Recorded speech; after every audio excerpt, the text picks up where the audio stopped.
Pipila ka Mindanaoan innovators ang nanguna sa pagpakita sa ilang mga inobasyon o imbensyon atol sa gipahigayong DOST Zonal Conference nga gihimo sa Iligan City sa Lanao del Norte.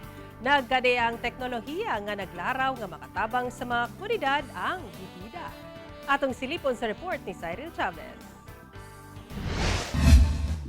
Nagkadaiyang inobasyon nga proudly Mindanaoan.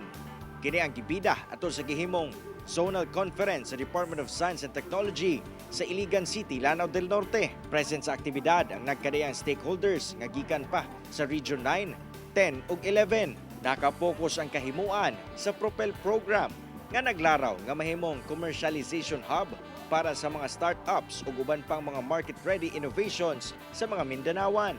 Propel embodies a strategic shift, focusing not just on the development of science-based technology solutions, but on ensuring these solutions reach their end users, discover and transform markets, and create tangible impacts both locally and globally.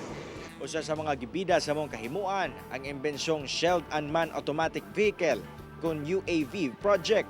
Gihimo kini sa MSU-IIT sa Iligan nga nakapokus sa structural health monitoring o pag-inspect sa mga high-rise infrastructure sama sa mga tulay. Dakong tabang among inobasyon, labi pa nga adunay dakong risgo sa pagkahulog o aksidente sa paghimo sa mga susamang trabaho.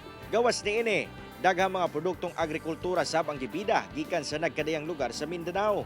Sama sa kakao, tableya, chocolate ug uban pa. Gipakita sab ang mga produktong kape nga gikan sa Bukidnon nga mismong mga lumad sa mong probinsya ang nagtanom ug nag-ani.